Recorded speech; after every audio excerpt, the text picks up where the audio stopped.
Good morning बच्चों। आज फिर से हम क्लास 10 का सिविक्स पढ़ेंगे, नागरिक शास्त्र। पहला चैप्टर होता है हमारा सत्ता की साझेदारी। इसका पहला वीडियो हम भेज चुके हैं। दूसरा वीडियो है ये, और इसमें 3 पॉइंट पढ़ेंगे हम लोग। पुराने वाले में 4 पॉइंट पढ़े थे कि सत्ता की साझेदारी की आवश्यकता क्यों पड़ती है, जिस तरीके से सरकार को कई अंग होते हैं और उन अंगों में समन्वय स्थापित किया जाता है शक्तियों का बंटवारा करके। जैसे हमारे देश में जो सरकार है उसके 3 अंग हैं, विधायिका, कार्यपालिका और न्यायपालिका। ये तीनों एक दूसरे के पूरक हैं और एक दूसरे को कंट्रोल करने का कार्य करते हैं। ठीक, इसके लिए हम 2 उदाहरण लिए थे, एक बेल्जियम का और दूसरा श्रीलंका का, और दोनों ही जगहों पर एक भाषाई आधार पर लोग बटे हुए थे। बेल्जियम में डच और फ्रेंच बोलने वाले थे और श्रीलंका में सिंहली भाषा और तमिल भाषा बोलने वाले थे। तो उन दोनों ही जगहों पर विवाद उत्पन्न हुए, लेकिन एक ने शांतिपूर्वक सहभागिता का कार्य किया और वहाँ की समस्या को सुलझाया, जबकि दूसरे ने हिंसात्मक रास्ता अपनाया और एक दूसरे से आपस में लड़ लिए, जिसके कारण लाखों लोग दोनों ही समुदाय के मारे गए। अंततः यह हिंसात्मक कार्य खत्म हुआ श्रीलंका में और वहाँ पर एक अच्छी सरकार की स्थापना हुई जो दोनों में समन्वय स्थापित करता है और दोनों ही समुदाय को, अर्थात तमिल भाषी और सिंहली भाषी दोनों ही समुदाय को संरक्षण प्रदान किया गया है। जबकि बेल्जियम में जो अलग अलग समुदाय के लोग हैं भाषा के आधार पर, उन सबको सत्ता में अधिकार दिया गया है और केंद्र में बराबर अधिकार दिया गया है, ताकि उनके अधिकारों की अवहेलना न हो सके और उनमें समन्वय स्थापित हो सके। ठीक, अब हम लोगों को पढ़ना है सत्ता की साझेदारी की आवश्यकता क्यों जरूरी है। देखिए, सत्ता के साझेदारी की आवश्यकता इसलिए जरूरी है ताकि जो समुदाय हैं अलग अलग, उनके बीच किसी प्रकार का कोई मतभेद उत्पन्न न हो सके। हम जानते हैं कि एक देश में विभिन्न तरीके से लोग बटे हुए, भाषा के आधार पर बटे हुए, धर्म के आधार पर बटे हुए, जाति के आधार पर बटे हुए, और उनका अपना अपना भाषा तौर तरीका होता है। कुछ अल्पसंख्यक हैं, कुछ बहुसंख्यक हैं, कुछ पिछड़े वर्ग के लोग हैं, कुछ अनुसूचित जाति के, अनुसूचित जनजाति के हैं, कुछ सामान्य हैं। तो इनके बीच किसी न किसी तरीके से मतभेद उत्पन्न होता है। तो इस मतभेद को खत्म करने के लिए सत्ता की साझेदारी की आवश्यकता होती है। यह एक राजनीतिक प्रक्रिया होती है और यह राजनीतिक अस्थायित्व को दर्शाता है। मान लीजिए कि 2 समुदाय हैं और दोनों को कुछ साझेदारी बना दिया गया और उनकी शक्तियों का बंटवारा कर दिया गया, तो उनके बीच मनमुटाव होने का जो संभावना होती है वो कम हो जाती है। ठीक, अब जैसे मान लीजिए कि इसके कुछ नुकसान भी होते हैं। अगर अल्प बहुसंख्यक हैं तो वो कुछ समय तक तो सही से काम करते हैं, लेकिन कुछ समय के बाद वो अपनी शक्तियों का दुरुपयोग करने लगते हैं और उस दुरुपयोग के द्वारा वो दूसरे के साथ साथ अपना भी नुकसान कर देते हैं। इसलिए सत्ता का बंटवारा होना अति आवश्यक है। अब यहाँ पर एक एग्जाम्पल आता है खलील की उलझन। ठीक है, खलील जो है इसकी माँ जो है मुस्लिम है और पिताजी है जो हैं वो हिंदू हैं, ईसाई हैं। तो वो ईसाई धर्म को मानते हैं, माँ मुस्लिम धर्म को मानती है और वहाँ पर हमेशा ही दोनों समुदाय के बीच मतभेद होता रहता है। वो हिंसात्मक लड़ाइयाँ लड़ते रहते हैं। काफी लंबे समय तक इनके बीच विवाद उत्पन्न चलता रहा। अंततः वहाँ के कुछ नेताओं ने एक साथ मिलकर कुछ निर्णय लिया। निर्णय के बाद अलग अलग समुदाय को शक्ति का बंटवारा कर दिया गया। जैसे कि ईसाई धर्म के लोग राष्ट्रपति बनेंगे, केवल ईसाई धर्म के लोग ही राष्ट्रपति के पद पर चुने जा सकते हैं।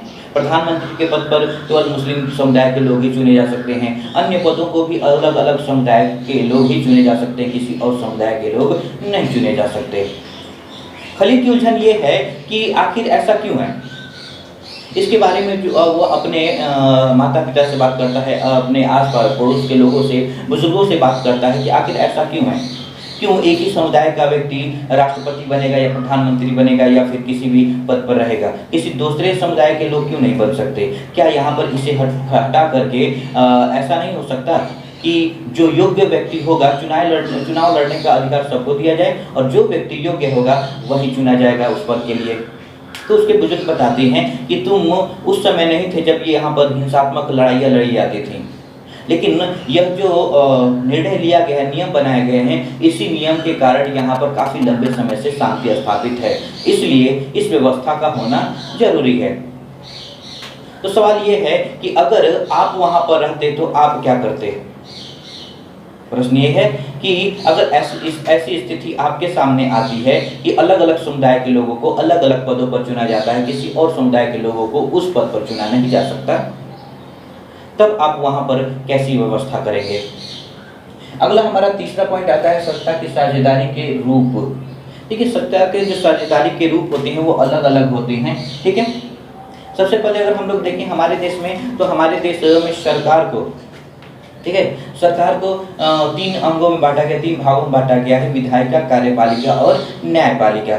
विधायिका जो होती है विधि निर्माण का कार्य करती है और कार्यपालिका उसको संचालित करने का कार्य करती है, लेकिन इन दोनों को ही नियंत्रित करने का काम न्यायपालिका करती है। न्यायपालिका की स्थापना विधायिका करती है और विधायिका और कार्यपालिका के कार्यों का लेखा जोखा और उन पर नियंत्रण करने का काम न्यायपालिका करती है। तो अगर इस तरीके से देखा जाए तो ये तीनों एक दूसरे के पूरक होते हैं और तीनों की शक्तियाँ निश्चित हैं और वो उस शक्ति का उससे ज़्यादा प्रयोग नहीं कर सकते या वो अपनी शक्तियों का दुष्प्रयोग नहीं कर सकते। ठीक है, इसलिए जरूरी है कि शक्तियों का सत्ता में बंटवारा कर दिया जाए। दूसरा पॉइंट जो आता है आपका सत्ता की साझेदारी की आवश्यकता क्यों पड़ती है, तो सामाजिक कारण है इसका। हम जानते हैं कि समाज में अलग अलग धर्म, अलग अलग जाति, अलग अलग समुदाय के लोग रहते हैं। वो भाषा के आधार पर अलग हैं, जाति के आधार पर अलग हैं, समुदाय के आधार पर अलग हैं, संख्या के आधार पर भी अलग हैं। तो उन सभी समुदायों में समन्वय स्थापित करने के लिए, ताकि किसी के भी अधिकारों का हनन न हो सके, सत्ता के साझेदारी की आवश्यकता होती है। एक और पॉइंट देखते हैं, सत्ता की साझेदारी की आवश्यकता क्यों पड़ती है, तो याद रहे प्रतिद्वंदिता कम करने के लिए, ठीक है, और सही व्यक्ति के चुनाव के लिए। हम जानते हैं कि एक लोकतांत्रिक देश में सभी व्यक्ति को यह अधिकार होता है कि वह लोकतांत्रिक प्रक्रिया में भाग ले सके, उसके राजनीतिक अधिकार होते हैं और किसी लोकतांत्रिक देश में प्रतिद्वंदिता का होना अति आवश्यक है और उसी प्रतिद्वंदिता के द्वारा हम किसी अच्छे व्यक्ति को चुन सकते हैं देश को चलाने के लिए। ठीक है, इसमें सभी व्यक्तियों को संपूर्ण छूट रहता है, स्वतंत्रता मिली रहती है। कई लोग इस प्रक्रिया में भाग लेते हैं और वे अपने अपने विचारों को जनता के सामने रखने का काम करते हैं। जनता जो होती है उन सभी में से जो सबसे अच्छा प्रस्ताव रखता है उनके सामने उन्हें चुनने का काम करती है। ये जरूरी नहीं कि जो इस समय राजनीतिक पार्टी चुनी गई है वो अगले चुनाव में भी आएगी। लोग जो होते हैं वो अपने वैचारिक प्रक्रिया का प्रयोग करके, अपने विचारों का प्रयोग करके वो किसी ऐसे व्यक्ति को चुनती है जो उनके लिए सही होता है और बार बार ये बदलाव करती रहती है ताकि सबको मौका मिले और वह सबसे अच्छे में से अच्छे को चुन सके। तो ये सभी कारण हैं जिसकी वजह से सत्ता की साझेदारी की आवश्यकता होती है। ठीक है, तो सत्ता की साझेदारी की आवश्यकता का कारण ये है कि कोई भी राजनीतिक पार्टी के पास सारी की सारी शक्ति न रहे जिसका प्रयोग करके वो निरंकुश हो जाए या फिर वो अपनी मनमानी करने लगे। ठीक है, तो देश में शांति व्यवस्था को बनाए रखने के लिए अलग अलग समुदाय, अलग अलग जो भाषा के लोग हैं उनमें समन्वय स्थापित करने के लिए, देश को सुचारू तौर पर चलाने के लिए और योग्य व्यक्ति के चुनाव के लिए हमें सत्ता की साझेदारी की आवश्यकता होती है। ठीक है, अब हमारा लेसन खत्म होता है। इसमें से जितने भी क्वेश्चंस आपको नहीं आते होंगे या फिर जो बात नहीं समझ में आई है आप उससे रिलेटेड सवाल आप हमें कॉल करके पूछ सकते हैं, व्हाट्सएप पर पूछ सकते हैं। धन्यवाद।